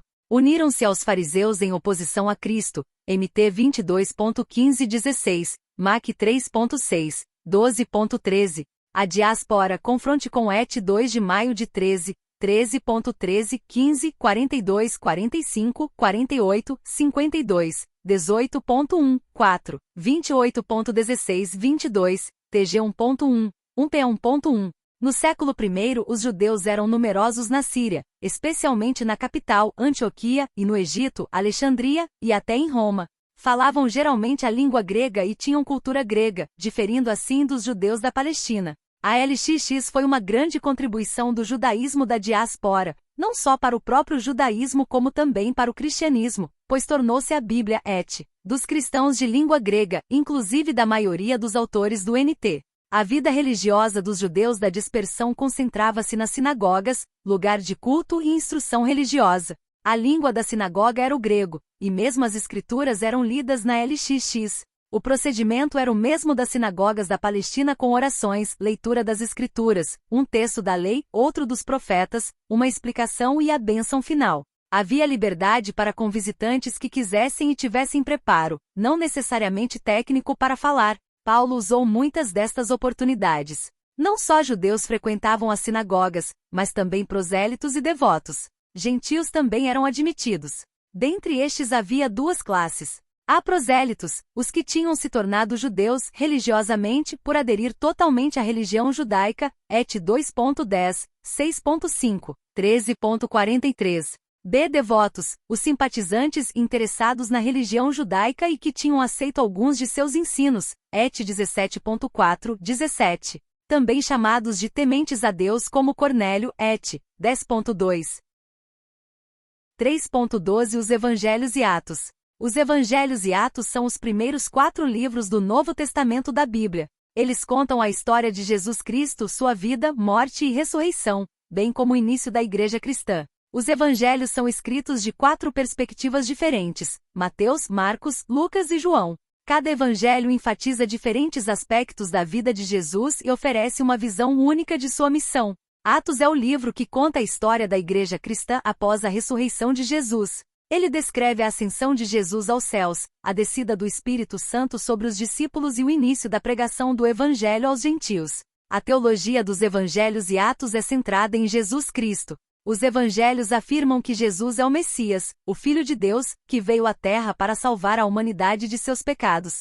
Atos conta a história da Igreja cristã, que é fundada na morte, ressurreição e ascensão de Jesus. Os Evangelhos e Atos são uma fonte importante de informação sobre a vida e a obra de Jesus Cristo. Eles também são uma fonte de inspiração e esperança para os leitores, pois mostram como Jesus é o Salvador do mundo e como a Igreja cristã é um sinal do seu amor e graça. Aqui estão alguns dos principais temas teológicos dos Evangelhos e Atos. Jesus é o Messias, o Filho de Deus. Jesus veio à Terra para salvar a humanidade de seus pecados. Jesus morreu na cruz para pagar pelos pecados da humanidade. Jesus ressuscitou dos mortos 3 dias depois de sua morte. Jesus subiu ao céu e está sentado à direita de Deus. O Espírito Santo é enviado aos discípulos para ajudá-los a pregar o Evangelho. A Igreja cristã é fundada na morte, ressurreição e ascensão de Jesus. A Igreja cristã é um sinal do amor e da graça de Jesus. Relatam os fatos históricos da vida, morte e ressurreição de Jesus, e os seus ensinos durante a sua vida terrena. O termo grego euangelion, evangelho, significa boas novas. No contexto bíblico, as boas novas dizem respeito à história da salvação. É por isso que Paulo se refere ao evangelho como tendo sido prometido por Deus através dos profetas nas Sagradas Escrituras do RM 1.23, falando de Cristo. Ele é o conteúdo do evangelho. B. Os evangelhos não são apenas biografias. Os dados biográficos de Jesus são escassos nos evangelhos. Não há uma descrição detalhada de sua vida nem uma exata sequência cronológica dos fatos. João, por exemplo, ocupou-se com muito pouco tempo da vida de Jesus. Os evangelhos representam um novo estilo ou gênero literário sem paralelos até então. C. Os evangelhos são um registro autorizado, em forma escrita, dos atos e das palavras de Jesus, feito pelas suas testemunhas oculares, apóstolos, ou por pessoas ligadas a elas. Esse registro é uma proclamação de e sobre Jesus Cristo, com o objetivo de despertar e fortalecer a fé. Jó 20.30,31. D. Até certo ponto, a narrativa dos 4 evangelistas é semelhante nos aspectos principais do ministério público de Jesus. Começa com o batismo, continua com seus atos e ensinos e termina com sua morte e ressurreição. Mas cada um tem característica própria e objetivos específicos na sua apresentação. A seleção do material a ser registrado e a forma de abordá-lo diferem algumas vezes, o que aponta para ênfases peculiares.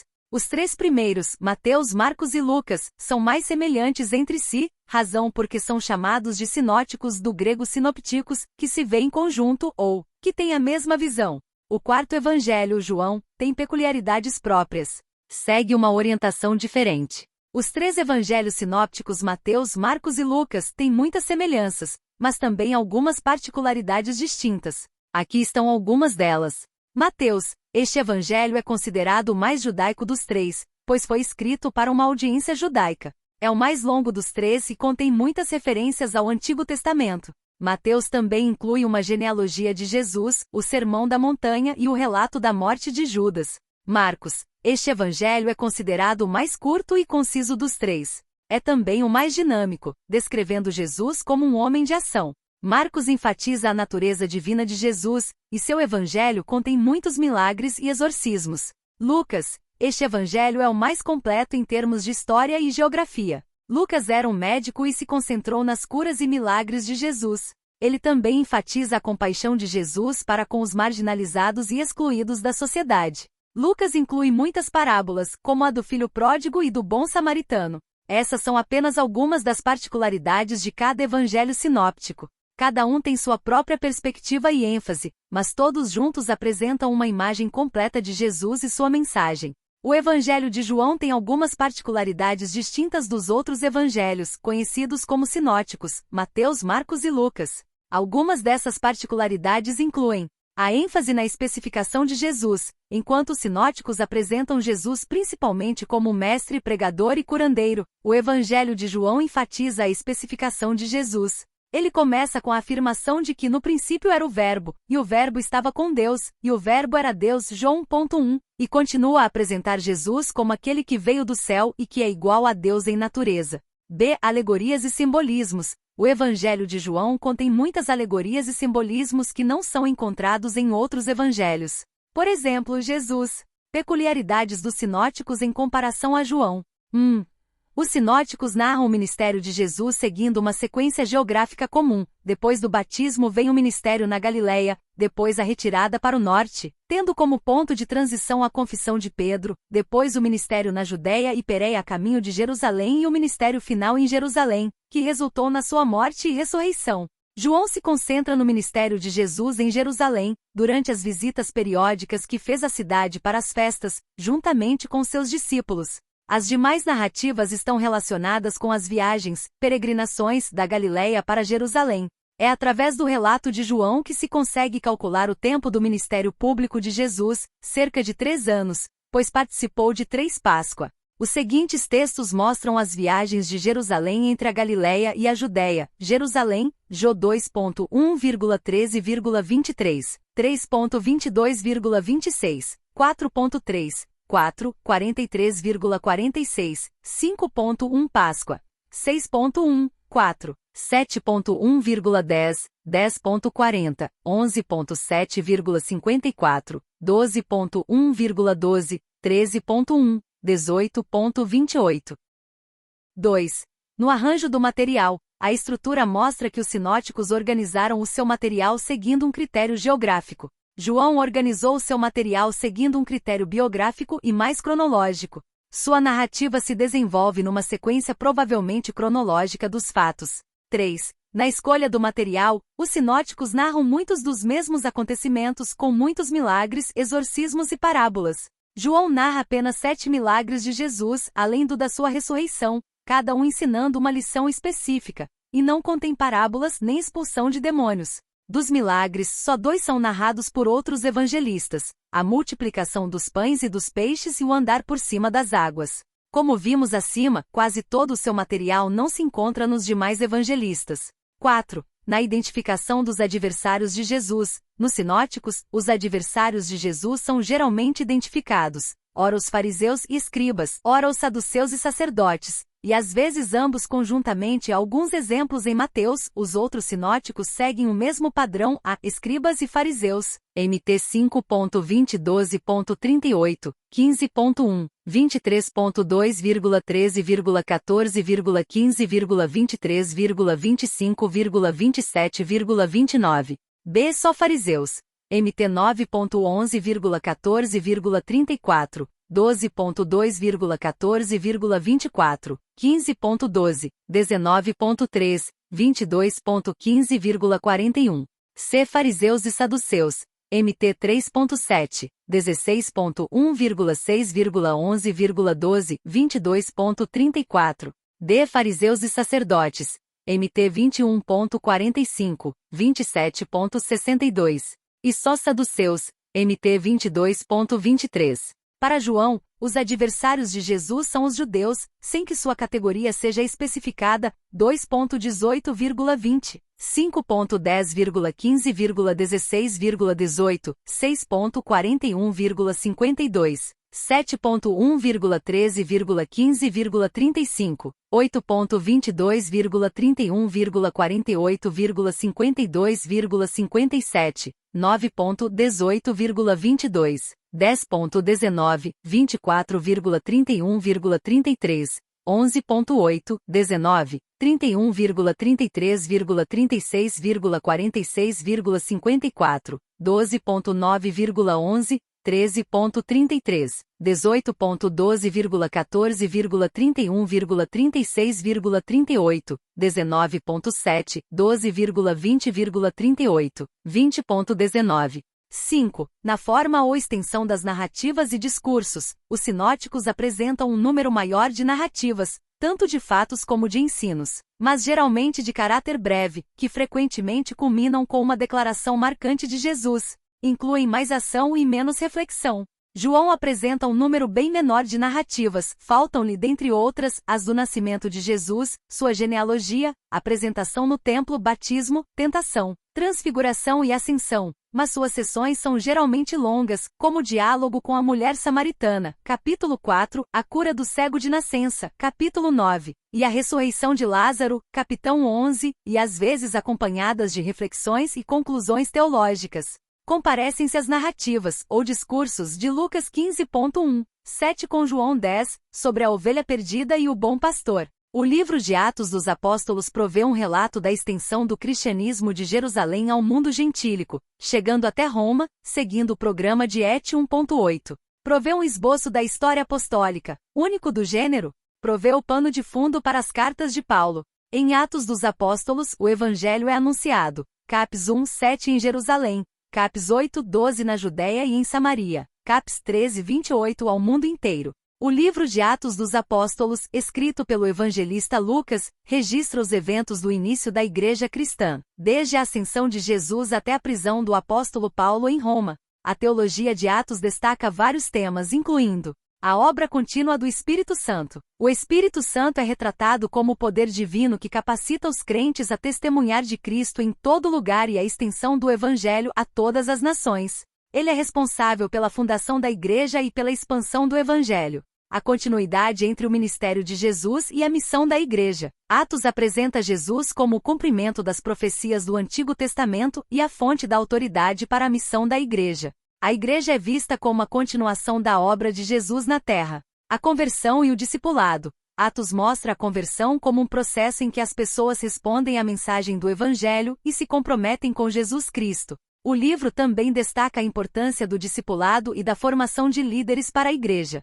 A igreja como comunidade de crentes. Atos apresenta a igreja como uma comunidade de crentes que guardam suas vidas e recursos uns com os outros, que adoram juntos e que buscam a vontade de Deus em oração. 3.13 As cartas, ou epístolas. São cartas reais, nascidas das necessidades locais das igrejas ou de circunstâncias da época. Somam um total de 21. Já era costume escrever cartas naquela época. O maior número delas foi escrito por Paulo, 14, se incluirmos Hebreus. Seguem até certo ponto o padrão redacional das cartas do contexto de sua época, greco-romano, destinatário, saudação, corpo e conclusão, e ou nova saudação. Com frequência incluem também votos de saúde, como em 3 João. No NT, esses votos são muitas vezes substituídos por ações de graças, em quase todas as cartas paulinas. Apenas GL, 2 Co, 1 TM e Twitter não tem. Ou bênçãos, 2 Co, F e 1 P. As cartas do NT geralmente terminam com saudações ou doxologia. Umas são longas, outras mais breves. Têm suas características próprias e nem sempre podem ser comparadas em formato às cartas greco-romanas. O tom de autoridade que possuem as distingue em grande medida das demais cartas ou epístolas não canônicas, seculares. Seu conteúdo é variável, desde tratados doutrinários, Romanos e Hebreus, até cartas pessoais como Filemon e Timóteo. Totalizam 21 livros do NT subdivididos em 2 categorias. Epístolas paulinas, a igrejas, Romanos, 1 e 2 Coríntios, Gálatas, Efésios, Filipenses, Colossenses, 1 e 2 Tessalonicenses. B. As pessoas, pastorais, 1 e 2 Timóteo, Tito e Filemon.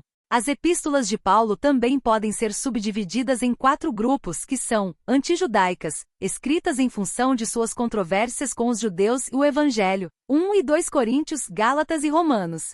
São datadas geralmente na sua terceira viagem missionária. Centralizam seu ensino no caráter e obra de Cristo, Filipenses, Filemon, Colossenses e Efésios. Escritas durante seu aprisionamento em Roma. Escatológicas, tratam da segunda vinda de Cristo, 1 e 2 Tessalonicenses. Escritas de Corinto por volta dos anos 62 ou 63. Pastorais, escritas aos seus auxiliares mais jovens, 1 e 2 Timóteo e Tito. Tratam de instruções práticas aos pastores e da organização das igrejas. Epístolas gerais, Hebreus, Tiago, 1 e 2 Pedro, 1, 2 e 3 João e Judas. Romanos. Paulo escreveu Romanos por volta dos primeiros dias do ano 57. Seu objetivo era triplo, doutrinário. Expor seu pensamento a respeito da obra da graça de Deus por meio de Jesus Cristo na cruz. O próprio Paulo chama Romanos de meu evangelho, RM2. Pastoral. Deseja conhecer a igreja de Roma a fim de repartir com eles algum dom RM1. Missionário. Quer implantar uma base de apoio para a evangelização da Espanha, RM14. O tema da epístola é a apresentação do Evangelho de Cristo. Verso-chave. RM 3.23,24. Esboço da epístola. Capitão 1 de janeiro de 17 Introdução. O Evangelho de Deus. 1.18. 3.20 A revelação da ira de Deus contra a humanidade. 3.21. 8.39 A graça de Deus no Evangelho. 9.11 O plano de Deus para judeus e gentios. 12.1. 15.13 Relacionamentos transformados segundo a vontade de Deus.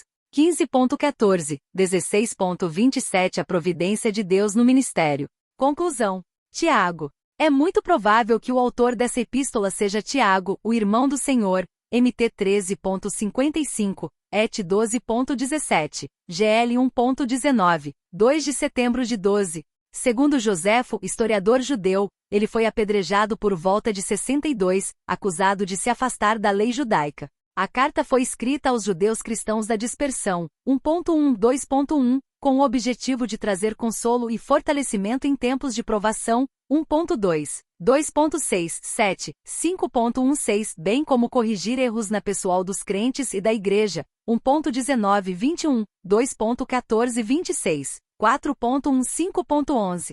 É possível que tenha sido uma das primeiras a serem escritas no Novo Testamento, entre 40 e 61 DC. Douglas Moo defende a data entre 45 e 48 depois de Cristo. Esboço básico. 1 de janeiro de 18 Introdução. As provações e a maturidade cristã. 1.19, 2.26 O verdadeiro cristianismo e suas obras. 3.1, 4.12 As dissensões dentro da comunidade cristã. 4.13, 5.6 Várias repreensões. 5 de julho de 20 Exortações finais. 1 João. Foi escrita pelo apóstolo João por volta de 80 a 85 depois de Cristo de Éfeso, onde era pastor. Seus destinatários certamente eram as igrejas da Ásia Menor. O propósito da carta é deixar evidente como podemos saber que temos a vida eterna? 5.13 E combater a heresia que negava a encarnação de Cristo, docetismo do Gr. Doqueu, aparência, confronte com 1.24. Enfatiza a obra expiatória de Cristo em Cristo a nosso favor e suas implicações práticas na vida cristã. 1.7, 2.1,2, 4.10. Esboço básico. 1.1, 4 Prefácio. 1.5, 2.2 A mensagem apostólica. 2.3, 5.5 Obediência, amor e fé. Igreja e mundo. Implicações e aplicações. 5 de junho de 12 As três testemunhas. 5.13, 17 A nossa consequente segurança. 5.18, 21 3 Afirmações e conclusão. 3.14 A teologia de Paulo. O objetivo do nosso encontro é traçar alguns elementos que revelam que é o apóstolo dos gentios e como ele desenvolveu sua missão fundando e auxiliando as primeiras comunidades cristãs. Algumas perguntas são necessárias para esta aula, como: o que conheço a respeito de Paulo? Et 22.3 Eu sou judeu. Nasci em Tarso da Cilícia, mas fui educado nesta cidade, formado na escola de Gamaliel, seguindo a linha mais escrupulosa dos nossos antepassados, cheio de zelo por Deus, como todos vocês o são agora. FP 3.4:6. Se alguém acha que pode confiar na carne, eu posso mais ainda. Fui circuncidado no 8º dia, sou israelita de nascimento, da tribo de Benjamim, hebreu filho de hebreus. Quanto à lei judaica, fariseu. Quanto ao zelo, perseguidor da igreja. Quanto à justiça que se alcança pela observância da lei, sem reprovação. Paulo era hebreu e filho de hebreu. Nasceu entre os anos 5 e 10 em Tarso, na Cilícia, região da diáspora. Foi educado segundo as tradições do judaísmo na cidade natal e mais tarde, em Jerusalém. Quanto ao zelo, fariseu. Há indícios de que tenha casado, era um homem urbano, cidadão romano. Segundo Atos dos Apóstolos, morreu entre os anos 64 e 68 em Roma. Paulo era um judeu irrepreensível e vivia, segundo a sua fé, até as últimas consequências. Quando toma a resolução de perseguir os cristãos, Paulo acredita estar fazendo a vontade de Deus. Contudo, ele é confrontado pelo ressuscitado que o questiona. Saulo, Saulo, por que me persegues? Relato sobre a conversão de Saulo, et 9 de janeiro de 19, et 22 de maio de 16, et 26.9, GL 1.11, FL 3,4 17. Mas também é importante dizer que, Paulo não conheceu Jesus de Nazaré, mas Jesus, o ressuscitado através do testemunho das comunidades e dos cristãos da primeira hora. B. Paulo era profundo conhecedor do Antigo Testamento, não havia ainda o Novo Testamento. C. É atribuído a Paulo o primeiro texto do Novo Testamento, a primeira carta aos Tessalonicenses. D. Os ensinamentos de Paulo e suas cartas não constituem, num primeiro momento, dogmas de fé, mas um auxílio de um irmão a outros neste novo caminho que é o seguimento de Jesus. 3.15 A proclamação da nova fé. O centro do anúncio de Paulo é Jesus crucificado, 1.23, e ressuscitado, 1.15.12. Paulo entendia que o evangelho lhe fora confiado por Deus, Twitter 1.3. Portanto, não havia motivos para ele se envergonhar do seu anúncio ou buscar vantagens por causa dessa missão. De modo particular, Paulo anuncia o evangelho para os não-judeus, et 14.27. Paulo afirma ter feito muitas viagens, 2:11.26, mas é possível constatar 4 delas nos textos bíblicos. 2:11,26-29. Fiz muitas viagens. Sofri perigos nos rios, perigos por parte dos ladrões, perigos por parte dos meus irmãos de raça, perigos por parte dos pagãos, perigos na cidade, perigos no deserto, perigos no mar, perigos por parte dos falsos irmãos. Mais ainda, morto de cansaço, muitas noites sem dormir, fome e sede, muitos jejuns com frio e sem agasalho. E isso para não contar o resto, a minha preocupação cotidiana, a atenção que tenho por todas as igrejas. Quem fraqueja sem que eu também me sinta fraco? Quem cai sem que eu me sinta com febre? Carta aos Romanos. Escrita por Paulo no ano 56, em Corinto. Sua temática principal é mostrar que a salvação vem pela fé e não pela observância da lei. Esta salvação se dirige a todas as pessoas, judeu e não judeu. RM 1.16. É a mais importante declaração teológica desenvolvida por um teólogo cristão. A comunidade de Roma não foi fundada por Paulo. 1 Coríntios. Carta escrita por Paulo no ano 56 em Éfeso. Temática: como superar os conflitos na comunidade. Principais dificuldades: divisão entre os cristãos, um cristão tomou a madrasta como esposa, prática de prostituição entre os cristãos, dúvidas sobre o matrimônio, virgindade e escravidão, celebrações agitadas. Qual o lugar da mulher na comunidade? Mau uso dos próprios dons. Havia cristãos que não acreditavam na ressurreição. 2 Coríntios. Carta escrita por Paulo não se sabe ao certo de onde e em que ano. A 2 Cor se revela um conjunto de vários fragmentos de cartas. Temática: Paulo se defende de acusações feitas contra ele. A comunidade dos coríntios foi fundada por Paulo. Gálatas. Carta escrita por Paulo entre os anos 56 e 57 em Éfeso. Temática: da escravidão para a liberdade. Acredita-se que as comunidades da Galácia tenham sido fundadas por Paulo. Filipenses. Carta escrita por Paulo entre os anos 55 e 57 em Éfeso, provavelmente. Temática: conjunto de 3 cartas. Paulo se alegra mesmo preso por causa da fidelidade dos cristãos. O verdadeiro evangelho. 1 Tessalonicenses. Carta escrita por Paulo no ano 51 em Atenas. Temática: agradece a Deus pela fé, esperança e amor presentes na comunidade. Paulo deseja voltar para completar a formação cristã dos Tessalonicenses. Preocupação com a segunda vinda do Senhor. A comunidade de Tessalônica foi fundada por Paulo. Filemon. Carta escrita por Paulo, provavelmente de Éfeso. Temática: carta pessoal em favor de Onésimo, escravo que fugiu do patrão Filemon por causa, provavelmente de roubo, e que, ao conhecer Paulo, se converte ao cristianismo. Em Cristo todos são irmãos. Efésios. Carta escrita por Paulo entre os anos 56 e 57, em Éfeso, provavelmente. Temática: a pessoa de Jesus Cristo e a igreja formada por judeus e não-judeus. Há muitas exortações. Colossenses. Carta escrita por Paulo entre os anos 56 e 57, em Éfeso, provavelmente. Temática: Cristo é a imagem do Deus invisível. Os fiéis de Colossas acreditavam em seres espirituais que habitavam entre o céu e a terra e Paulo os esclarece sobre essa questão. Paulo não é o fundador desta comunidade nem a visitou pessoalmente. 2 Tessalonicenses. Carta escrita por Paulo, mas data e local da redação são incertos. Temática: a segunda vinda do Senhor e o fim deste mundo. Não se deve especular sobre essas questões. A comunidade de Tessalônica foi fundada por Paulo. 3.16 As cartas pastorais. 1 e 2 Timóteo e Tito. Escritos de caráter pessoal que advertem aqueles que possuem responsabilidade no governo, no ensino e no comportamento das comunidades cristãs. Os escritos de Paulo certamente são frutos de sua caminhada de fé e escuta de Deus. Cada carta era motivada por situações concretas que precisavam ser resolvidas, mas não significava que se tinha uma resposta pronta para toda dificuldade que surgia. Paulo ofereceu respostas pontuais conforme o momento e as possibilidades. Ele era humano e sujeito a falhas e enganos. A fé que Paulo nutria pelo ressuscitado não o arrancou do mundo em que vivia e de seus limites humanos. Paulo não trabalhou sozinho. Ele contou com muitos colaboradores e colaboradoras. RM 16. Se Paulo e os primeiros cristãos se reuniam em torno da palavra, eles também se reuniam em torno do pão e do vinho abençoados. 1 Com 11,23-26.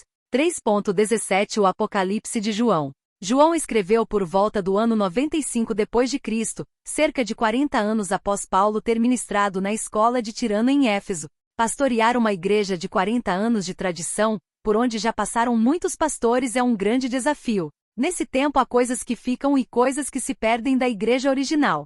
Seu objetivo principal é trazer conforto às igrejas debaixo de perseguição e mostrar que Deus tem tudo sob seu controle soberano. Esboço básico. Uma seção. 1, 3. Os 7 castiçais, Cristo no meio das igrejas. 2 seção. 4, 7. Os 7 selos, Deus controla a história. 3 seção. 8, 11. As 7 trombetas, Deus vinga a igreja. 4 seção 12, 14, a tríade, o dragão, a besta e o falso profeta. 5 seção 15 e 16, as 7 taças, a visitação final da ira de Deus. 6 seção 17 e 19, a derrota dos agentes do dragão. 7 seção 20 e 22, o novo céu e a nova terra. Éfeso, Apocalipse 2.17 Mensagem, zelo sem amor. Éfeso era a principal cidade da Ásia, com um porto comercial ativo. Também era um centro religioso importante. Ali estava edificado o grande templo à deusa Diana, Ártemis, que era uma das 7 maravilhas do mundo antigo. Também era um centro de práticas supersticiosas, conhecida no mundo por suas artes mágicas, Et 19.19. O impacto do evangelho ali fez com que os novos convertidos queimassem seus livros de artes mágicas. A igreja de Éfeso era a mais importante da província da Ásia. Fundada por Priscila e Áquila. Pastoreada no decorrer dos anos por Paulo, Timóteo, o próprio João e Onésimo. Tornou-se um centro de formação de liderança. A escola de Tirano, onde Paulo ensinou por 2 anos, foi um grande seminário de onde saíram os pastores fundadores de várias igrejas no interior da Ásia, Epáfras, Colossos. Quem sabe Antipas, morto em Pérgamo, não tenha sido formado em Éfeso com Paulo. Provavelmente as 7 igrejas tenham sua base de fundação no ministério missionário de Éfeso, um centro de defesa da doutrina. Foram oponentes firmes aos nicolaítas. 2.6-15. Uma das 5 igrejas mais importantes da igreja primitiva, Jerusalém, Antioquia, Éfeso, Roma e Constantinopla. À época em que João escreveu o Apocalipse, esta igreja já conta com 40 anos de fundação. Portanto, já era uma igreja bastante amadurecida e experiente.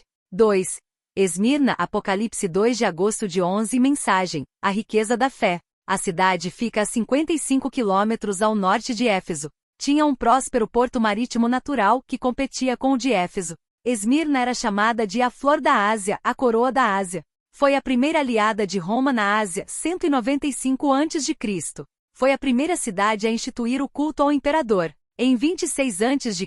ganhou a concorrência para construir um templo para Tibério César. Havia lá uma influente colônia judaica. Certa vez doaram 10.000 denários, o salário de 30 anos de um trabalhador comum, para o embelezamento da cidade. Inácio de Antioquia reclamou deles quando escreveu a Esmirna por volta de 107 DC, no caminho de seu martírio em Roma, dando várias instruções ao jovem bispo dali, Policarpo, para perseverar na fé. Em 156 d.C. apoiaram e participaram ativamente do martírio de Germânio e Policarpo. Impediram que os cristãos se apoderassem dos restos mortais de Policarpo. Como se vê, a igreja prosperava, mesmo debaixo de perseguição, e pouco mais de 50 anos mais tarde, nos daria o martírio de um dos grandes pais da igreja, Policarpo de Esmirna. 3. Pérgamo, Apocalipse 2 de dezembro de 17. Mensagem: o perigo da tolerância religiosa.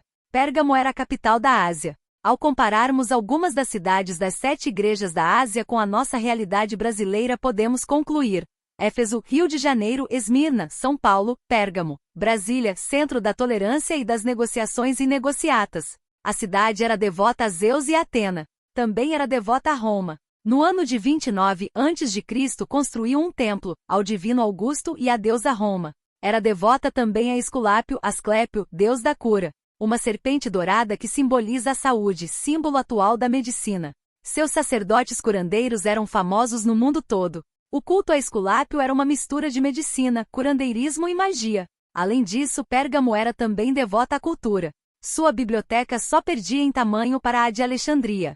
Seu nome era derivado da palavra pergaminho, que eram rolos de couro tratado e curtidos especialmente para a escrita. A grande tentação para a igreja de Pérgamo é um velho conhecido nosso: o mundanismo. Mundanismo é quando queremos a fé, mas sem abrir mão dos prazeres da vida. O mundanismo se manifesta, no materialismo, o desejo de ter, na cultura popular, aquilo que todos aceitam como comum, no consumismo, a satisfação de qualquer desejo a qualquer custo, na falta de convicções doutrinárias sólidas. O último livro que leu dita o seu comportamento cristão. 4. Tiatira, Apocalipse 2.18-29, mensagem: relevância e disciplina. Tiatira era uma cidade pequena e muito pouco conhecida, com um comércio emergente. Para promovê-la fora, foram criadas várias corporações de comércio. A que ficou mais conhecida foi de tecidos finos e de púrpura. Lídia, natural de Tiatira, fazia parte de uma dessas corporações de tecidos em Filipos, Et 16.14. Essas corporações promoviam banquetes de negócios em honra a um deus pagão a fim de conseguir compradores. Esses banquetes, geralmente terminavam com práticas licenciosas e imorais para os cristãos. O problema da igreja de Tiatira é o problema de quem quer crescer no mundo moderno. Como crescer e tornar-se expressivo sem se vender para aquilo que é imoral e que desagrada a Deus. 5. Sardes, Apocalipse 3.16, mensagem: vida de aparências. Sardes era uma cidade pequena e rica, situada na rota do comércio e de privilegiada situação geográfica, inexpugnável. O culto era idólatra e licencioso. Ao olharmos para a igreja de Sardes e a compararmos com as demais, percebemos: não há perseguição, nem judeus, nem Satanás e nem problemas com o Estado. Não há oposição religiosa ou política. 6. Filadélfia, Apocalipse 3 de julho de 13, mensagem: fidelidade. Filadélfia era a mais jovem das 7 igrejas da Ásia, situada numa cidade próspera e geograficamente bem localizada. Era a porta de entrada para o platô asiático. Também era famosa pela quantidade e grandiosidade de seus templos pagãos. Apesar disso tudo, não recebe críticas de Jesus Cristo, como Esmirna, Éfeso, etc. Foi a última a ser destruída. A única onde há uma igreja cristã hoje em dia, Guilherme Kerr. 7. Laodiceia, Apocalipse 3.14-21, mensagem: é preciso recuperar o zelo. Laodiceia ficava ao sul da Frígia, ao leste de Éfeso e somente a 16 quilômetros de Colossos. A cidade fora fundada em 250 a.C. por Antíoco da Síria, situada no entroncamento de 3 estradas importantes, atraía para si muitas riquezas. Era um grande centro bancário e comercial. Destruída em 61 a.C. por um terremoto, foi reconstruída com recursos próprios, sem a ajuda do Império. Sua indústria têxtil produzia a partir da lã de ovelhas negras um tecido de lã aveludada de cor violeta escura que era o orgulho da cidade. Era um centro médico importante. Tinha uma escola de medicina com médicos bem conhecidos, cujos rostos eram cunhados em moedas da época. Ali era produzida uma pomada para a cura dos ouvidos e o pó frígio, utilizado na fabricação de colírios. Ao lermos a carta em comparação com as demais, percebemos que nada é dito de perseguições, problemas com judeus ou tribulações. É bem provável que a igreja prosperasse seguindo os ventos da cidade e, sem dúvida, deve ter sido isso que a fez se afastar de seu Senhor. Segundo lemos em CL 4.16,17, Paulo escreveu uma carta a essa igreja que foi perdida, provavelmente a Epístola aos Efésios, deixando a entender que Arquipo era pastor ali, e que ele tinha uma presença meio dúbia na igreja, negligenciando certos aspectos de seu ministério. Paulo o exorta a ser zeloso por seu ministério. Colossenses foi escrita por volta de 60 depois de Cristo, a uns 35 a 40 anos antes de João escrever o Apocalipse. A falta de zelo de um pastor no início da formação de uma igreja pode levar essa igreja a uma frouxidão tal, que Deus precise disciplinar a igreja algum tempo depois.